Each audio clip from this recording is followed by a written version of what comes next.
So from then on I know the Josef Stephan Institute, and then of course in my position as rector of the University of Vienna, Josef Stephan was not only a famous scientist at the University of Vienna, but also was one of my predecessors at the University of Vienna as rector. I asked Professor Lenarcic if I should talk as a mathematician or as head of the University of Vienna, and he proposed the second one.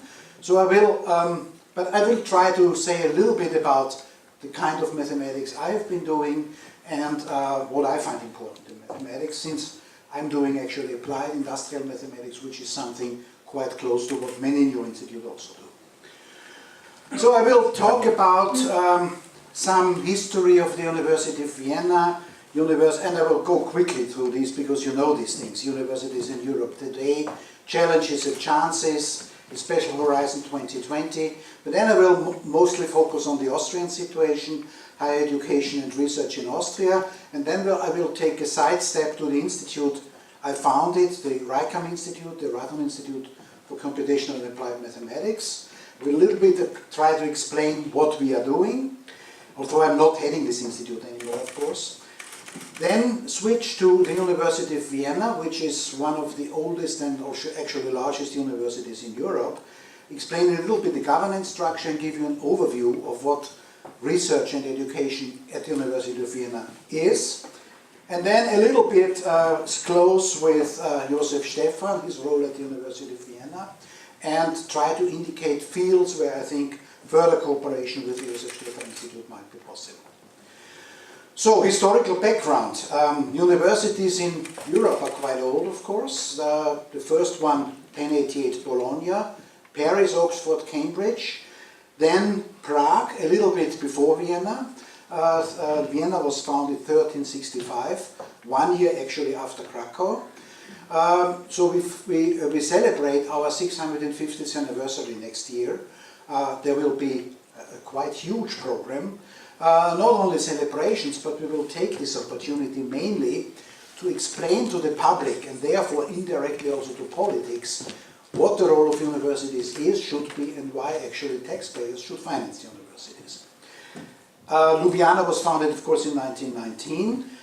As far as I understand, there were Slovenian studies in Graz and also in other countries, in other universities like Lemberg before. Since the 19th and 20th century, something happened what we still feel today, namely higher education was not only an elite thing like it was in the late Middle Ages, but it became available to larger circles of the population. And this 19th and also 20th century witnessed the foundation of national universities, of publicly funded universities. Currently, and also I'm a member of the, of course, European University Association, there are more than 3,000 tertiary education establishments in the European Union. They take about 12 million students. Alone in Austria, there are 300,000 students. Austria is a country of about 8 million. Universities employ in Europe about 30%, a little more than 30% of all researchers. And the variations are quite significant between countries. Only 26% of researchers are employed by university in Germany. Germany has a large outside extra-university structure in research, the Max Planck Institute, Fraunhofer, Leibniz Gemeinschaft and so on, over 70% in Greece. In Austria it's about 30%. There are universities also in Austria, of course, which have a broad spectrum, like the University of Vienna. I will show you how broad actually our spectrum is. Many universities have a special focus, technical universities, medical universities, but the common thing about universities, of course, is that they are awarding doctoral degrees.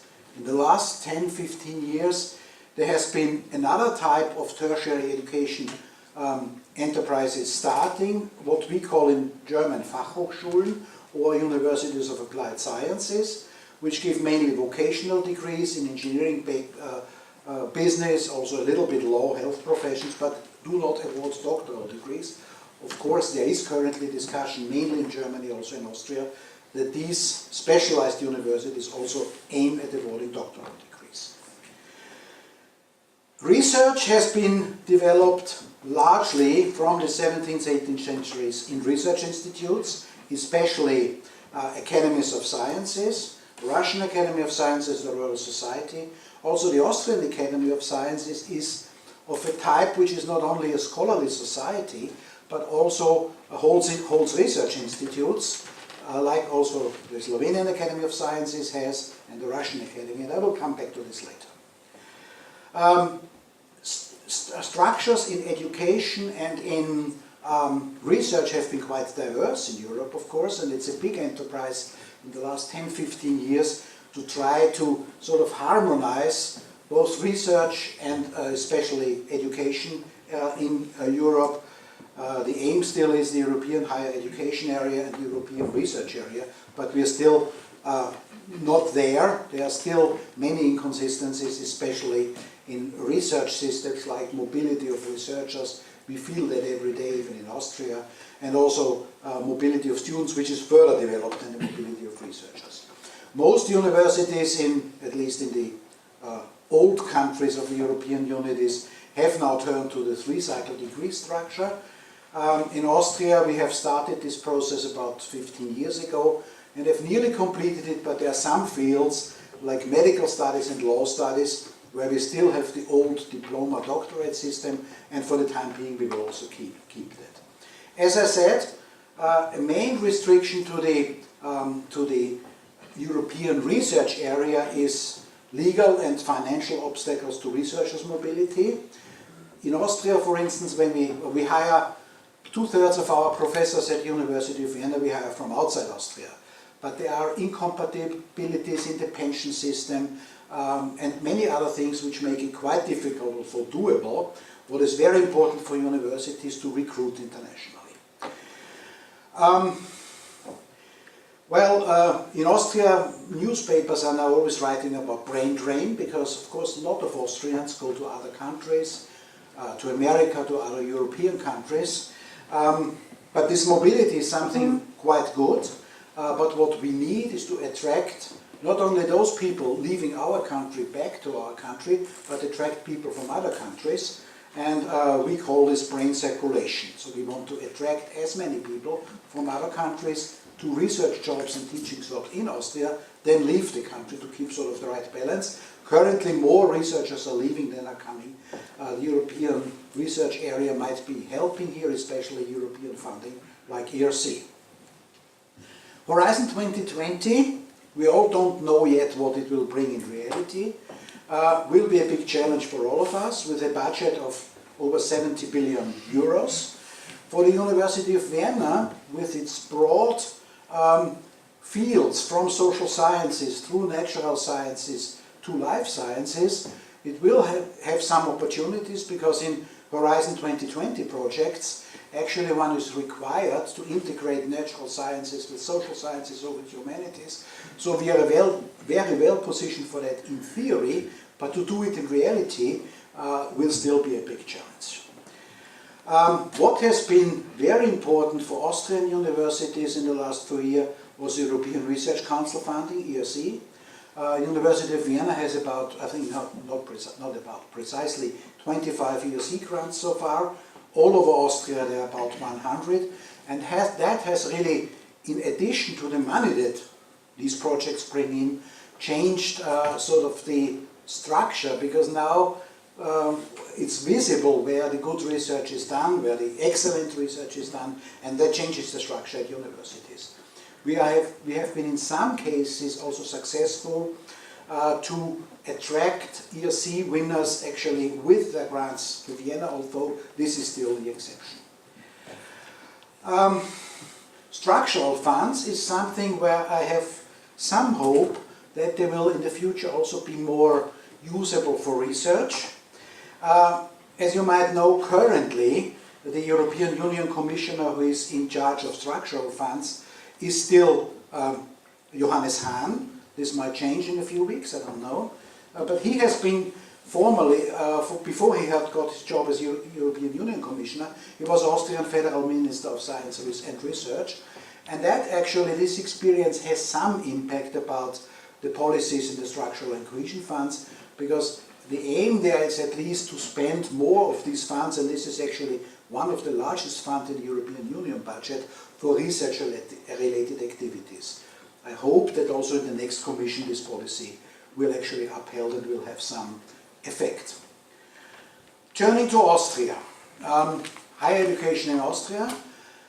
We have 21 public universities. It's quite a lot for a country of 8 million, but some of them are quite small and specialized. For instance, alone in Vienna, we have 3 art universities.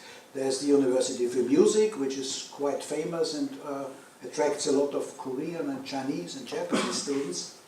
Then there is a university for applied, they call it university, but it's not a university in the traditional sense, for applied arts and one for sort of angewandte Kunst and bildende Kunst. So these are quite small.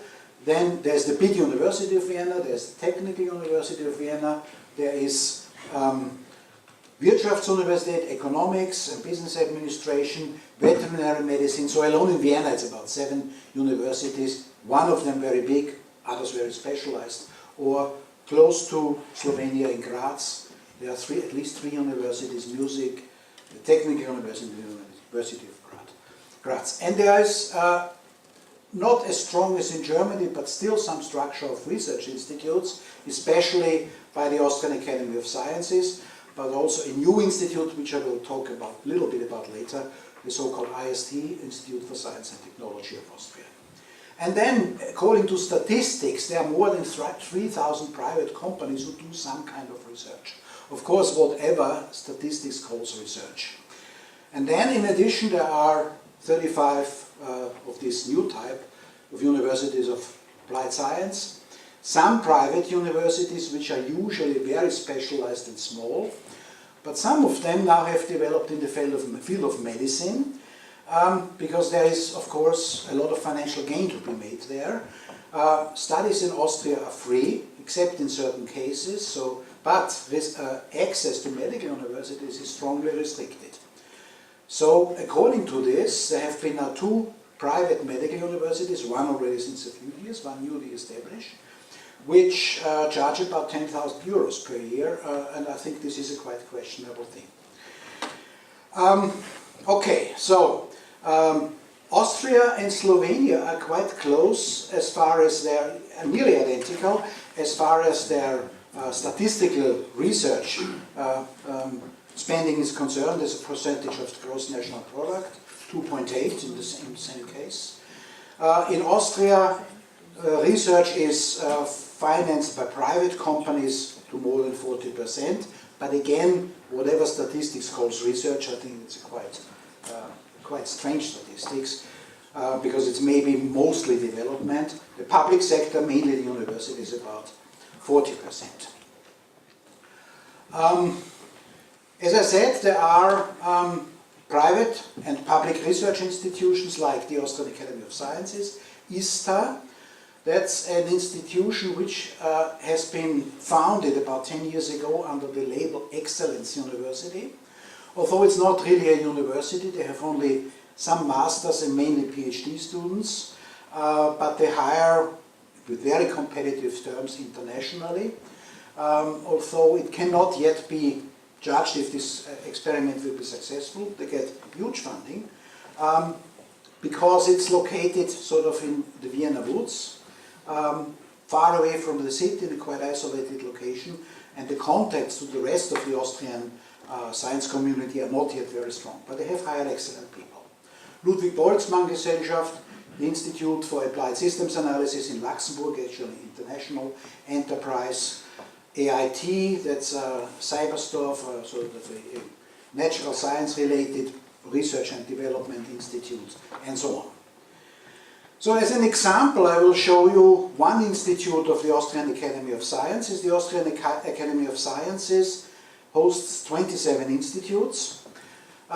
In humanities, many quite small institutes in the humanities, and some big, relatively big institutes in natural sciences and in life sciences. IMBA, the Institute for Molecular Biology, CEM, a Center for Molecular Medicine, actually on the campus of the Medical University, and my institute, RICAM. I will spend a few minutes on that. The Austrian Academy of Sciences has a budget of about 100 million, and its institutes also hold 16-year secrets. So, this is the institute. I found it, well, it's not the whole building, it's just 2 floors of it. I found it from 2011, and it's named after another famous Austrian, or famous former rector of the University of Vienna, not Josef Stephan, but Johann Radon. Johann Radon, and I'm try to explain what he did, also to show, and I use this story also to politicians usually, to show that basic research can have impact in a quite unexpected way, even years or decades later. Johann Radon was a mathematician, as I said, and in 1917 he asked himself a question, or the following question: can you reconstruct the function of 2 variables from values of all line integrals? So you have a plane, on each point of the plane you have a function, and you don't know this function, but you can measure on all rays through this function the line integral. He posed this question just for mathematical interest, and he solved it. The transform that transforms this function to the values of all line integrals is called the Radon transform. And he gave an inversion formula, and he published a paper in a quite obscure journal in German language. It was forgotten, and his curiosity was sort of, well, satisfied, and he left the topic again. He did many other things. The Radon-Nikodym theorem in stochastics is named after him, Radon measures, so quite famous mathematician. And then in the 60s, late 60s, people asked, an American actually, McCormack, and Hounsfield, an electrical engineer from England, if one couldn't try to reconstruct the density distribution in an object, for instance the human body, by radial X-ray measurements. So you sort of, in medical applications, you cannot cut through the body here, of course, if it's living, but you try to reconstruct the density distribution as it would appear if you would cut the body and look from above. And how do you do this? You send X-rays in the radial direction through, measure the attenuation on the other side, and try to reconstruct from these measurements the density distribution. If you make a mathematical model of this, this is precisely the question Radon posed. Now it would be too easy to say, then they looked at the paper of Radon and they had a solution for this problem. They didn't know about that paper. So they developed their own algorithms for what was the first computerized tomography machine, I think in '69 or so. And they got the Nobel Prize for Medicine later. But as soon as this was reported in the scientific community, people found out, well, there has been this old paper of Radon, and at least the ideas that Radon had and had published contributed to the further development of algorithms and are the basis of what is now, I say, modern mathematics for reconstruction problems in imaging. It's not only computerized tomography, also positron emission tomography, nuclear magnetic resonance are in some sense related to that, and can be not solely, but also be traced back to this basic, and at that time useless, work by Johann Radon. And since I've been professor of industrial mathematics, and I've been working mainly on inverse problems for partial differential equations, which is a field where you try to infer sort of the structure inside a differential equation, like certain parameters which might depend on space, time, or on the solution itself, from measurements. And Radon's problem is one of this type. I decided to name this institute after Johann Radon.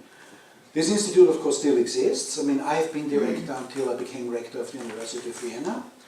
And that's important, we do basic research in computation and applied mathematics, and the level is highest international standards. So we are not doing, let's say, research on demand by companies, because I'm convinced that we are interested, or we do cooperation with companies, but we are interested for companies only if we are doing basic research first.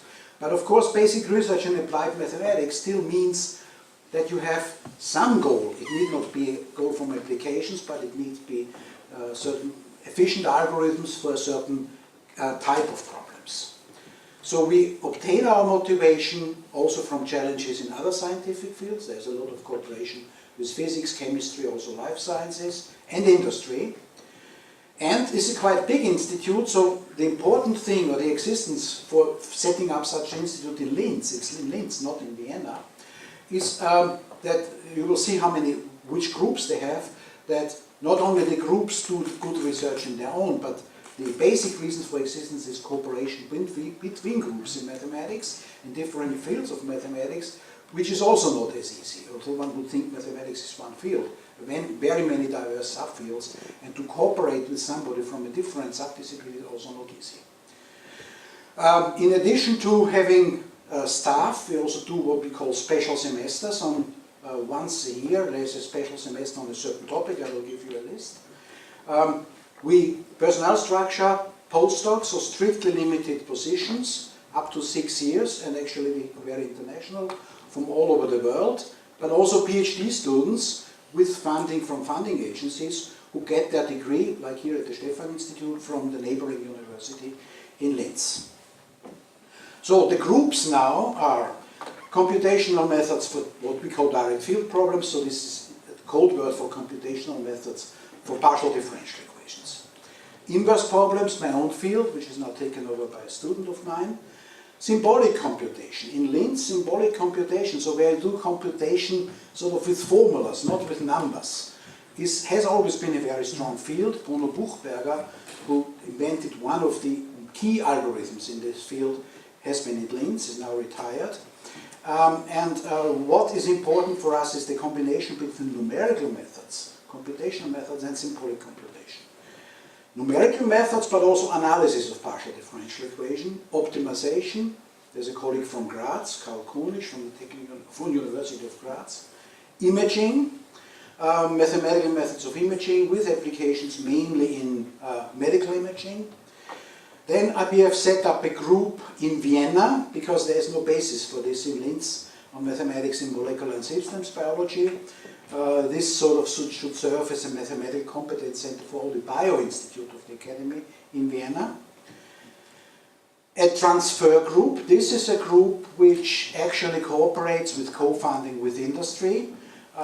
Mainly what is local in Linz is steel industry and engineering companies. So we have done a lot of modeling and simulation, everything which works in steel industry, like rolling, continuous casting, processes in furnaces, and also automotive industry. Our main cooperation partner is a company in Graz, AVL, with which we have a lot of projects. Yeah, and then a few smaller groups. That's quite important for us. We have a strictly international hiring policy, limited time, up to 6 years, and the basic funding from the Austrian Academy of Sciences goes into the postdoc, and they have to get projects from the Austrian Science Foundation, from the European Union, for doctoral students. And that works quite well. I don't go to the budget. We have currently about 60 people, so it's certainly a major institute in applied mathematics. These special semesters, as I said, I just give you the themes we had so far. Computational mechanics, so it's always something, a mathematical topic, together with experts in an outside field where mathematics is needed. So computational mechanics, quantitative biology, but always emphasizing mathematical methods, stochastics with emphasis on finance, inverse problems. I write here mini special semester because in this year we had a funding crisis, so we had to scale it down. Multi-scale simulation, energy and environment. So this institute is in some sense still my child, but I had to leave it, of course, and take it over, hand it over to other people when I took over the job in Vienna. So going back to the University of Vienna. Universities in Austria are since 2002 quite autonomous. Before that, every major decision, especially hiring of professors, was in the end done in the ministry. This is now completely different.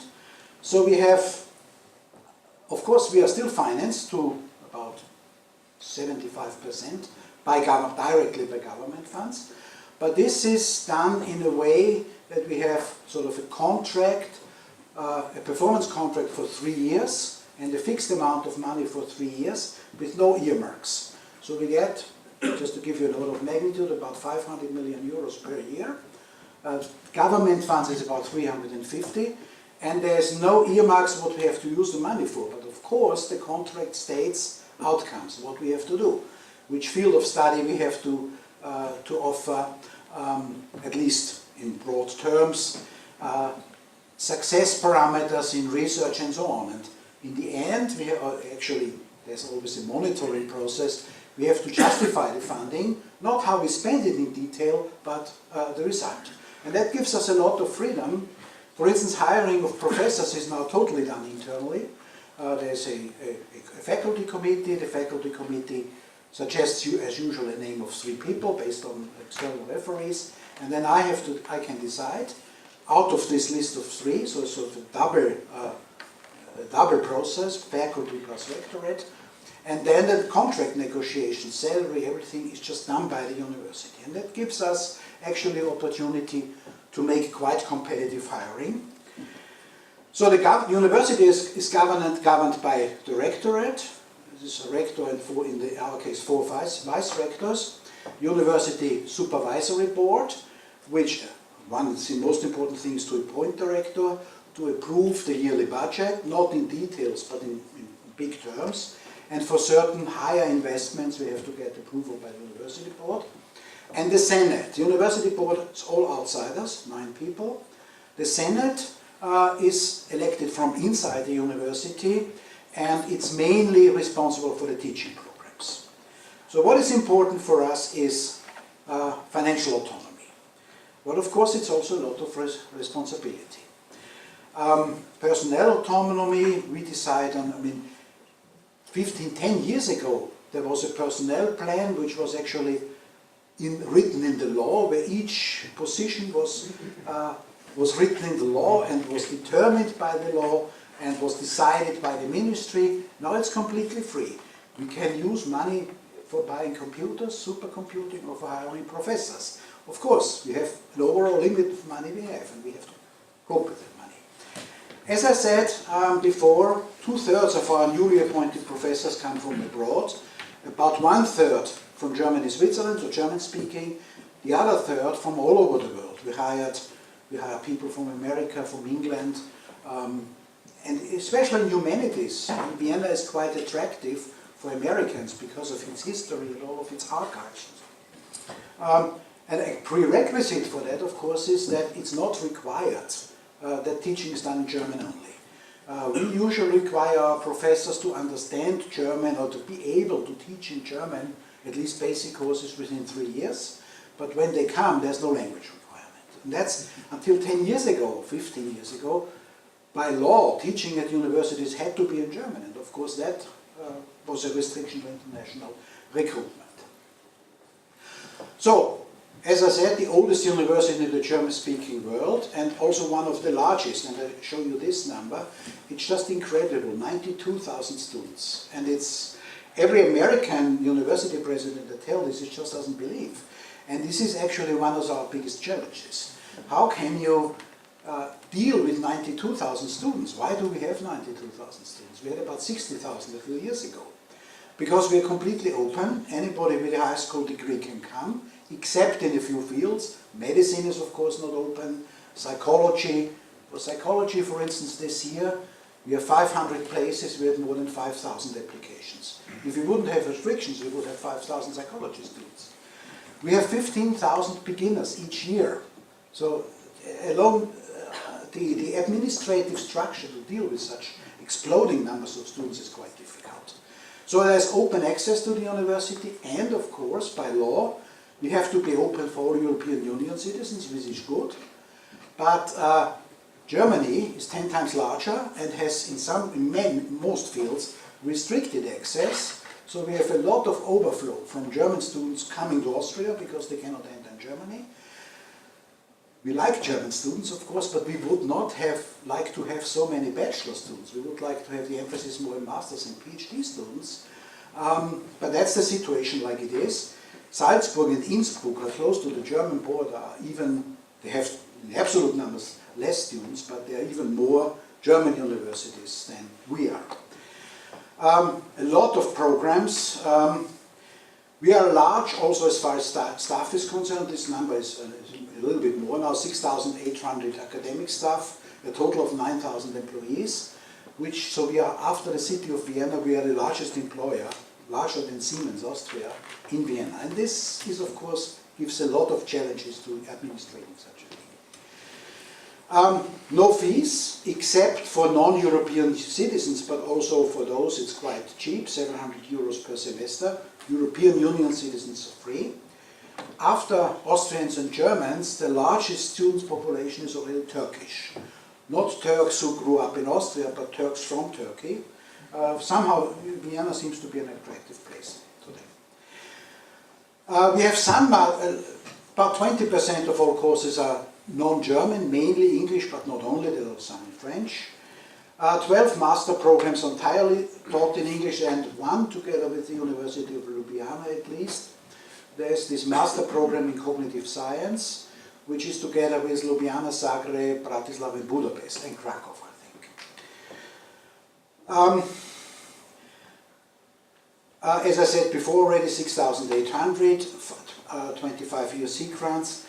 Rankings is a difficult thing. With a one indicator in these rankings. Other question, should one take rankings seriously? Maybe not, but on the other hand, politicians take them serious, so we have to look at them. And one parameter is, of course, the teacher-to-student ratio. With 92,000 students, the university cannot be good in these rankings. So the University of Vienna a few years ago was about 80, usually in the what is this, Times Higher Education ranking. Now we are about 150, but I think subject rankings are more important. And actually, in the Shanghai ranking, just published a few weeks ago, our mathematics was number 36 worldwide, and our physics was at least in the top 75.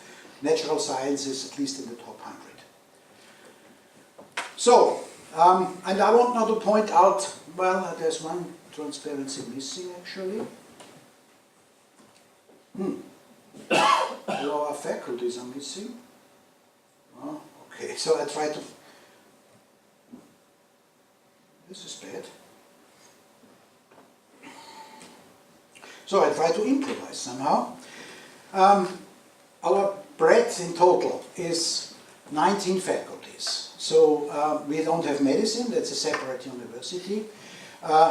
But we have faculties starting from Catholic theology, which actually is there since 1378, via Protestant theology, law, the biggest law faculty in the German-speaking world, a huge life sciences faculty where we actually have two separate life sciences faculties.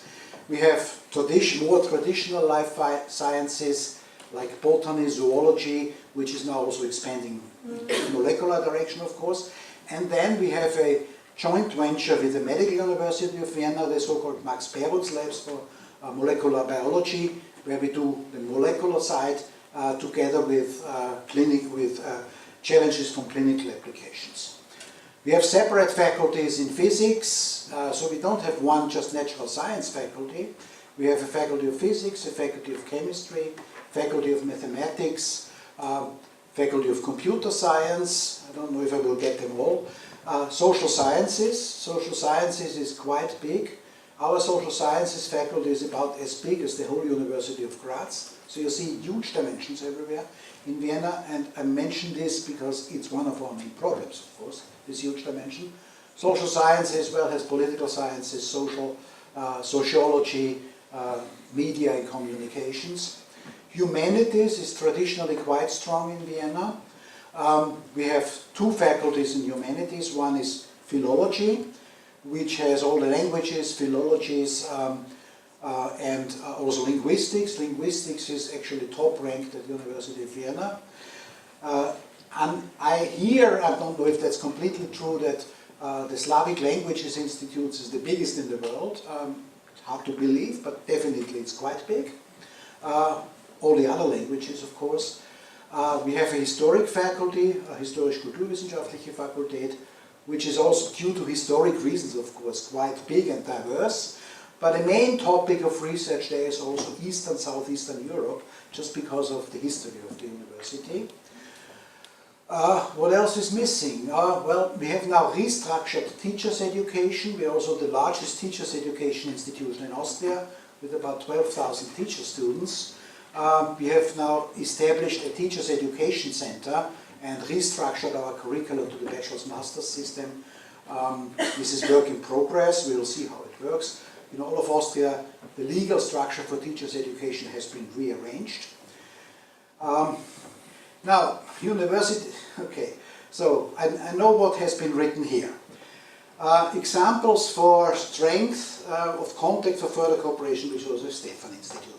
I know this building and therefore I know what is missing here. This is the building where mathematics and economics is located, right in the center of Vienna. Our mathematics faculty is focused mainly on pure mathematics, but has now recently been expanded into applied mathematics, and there's a total of 5 ERC grants. And I think especially in computational mathematics, in mathematics of imaging, there are certainly a potential for cooperation with the Joseph Stephan Institute. This must be physics. I don't know what it is actually. So what should be here is Faculty of Physics. The main focus of the Faculty of Physics, where the faculty is worldwide known as quantum physics. Alone in quantum physics there are I think 3 or 4 ERC grants. There's Anton Zeilinger there, who is quite a leader in quantum computing. There are many other young people there. Another strong field at the University of Vienna is computational material physics. There is a software package called WASP, Vienna Advanced, whatever that means, which has hundreds of licenses all over the world, so that's a strong group, computational physics. And we also have one special institution called the Erwin Schrödinger Institute for Mathematical Physics, which is a joint venture between mathematics and physics, and does not only mathematical physics, but does actually, we try to expand the scope a little bit, physics, well, the relations between physics and mathematics, including computational physics. And this institute is mainly characterized by a strong visiting program. Chemistry, like I heard about your institute here, biological chemistry is one of the strong fields here. Only 1 ERC grant, but still, maybe a place for expansion. Computational chemistry is quite strong, theoretical chemistry and also material chemistry. So obviously the people from your institute working in this field will have contacts in Vienna. This is our supercomputing center. Again, everything is empty here. Since a few years ago we have a joint supercomputing center with the Technical University of Vienna, housed in somewhere else in Vienna, which is, so we renew the equipment every 3 years, and every 3 years we are again in the top 100 list, and then a few months later we are out of the top 100. But it's a reasonable supercomputing center. On the other hand, recently, last November, I was at KAUST, the King Abdullah University of Science and Technology in Saudi Arabia, and they showed me that they had just bought a new supercomputer for $150 million. So that's a different order of magnitude. But for European circumstances, we have a reasonable supercomputing infrastructure. Well, computer science, computer science exists at the University of Vienna, at the Technical University. Our computer science is not, I would say, a general computer science, but has links mainly to media. They are housed in the same building as media, so media informatics, and also bio, because the Technical University does not have bio, we have bio, so we have quite strong bioinformatics, and try to expand now also into neuroinformatics, neuroscience. That's a plan for the future. So, also this is not here. At least you can see the bust of Joseph Stephan, which is in the Arkadenhof of the University of Vienna, of those who have been there, so in the main building. There are about 180 statues of men. There's only one woman. One thing we want to change actually next year. Joseph Stephan is remembered for many things at the University of Vienna. Of course, while he did his PhD at the University of Vienna, he was then appointed professor of physics and was for actually many years chairman of the Department of Physics. He was at that time the youngest professor appointed in the Austro-Hungarian Empire, and he was also the teacher of another famous physicist whose bust is just very close to him, namely Boltzmann. Some people in the press sometimes think that Stefan is the first name of Boltzmann because of the Stefan Boltzmann constant. But of course more educated people know who Josef Stefan is. And it's also, I think it should be written here, I cannot read, but it's generally known at the University of Vienna that Josef Stefan has a Slovenian background. I think he was from Carinthia. Klagenfurt. Next to St. Peter. Ah, okay. Next to Klagenfurt. Yeah, so my wife is from Klagenfurt, so I know that.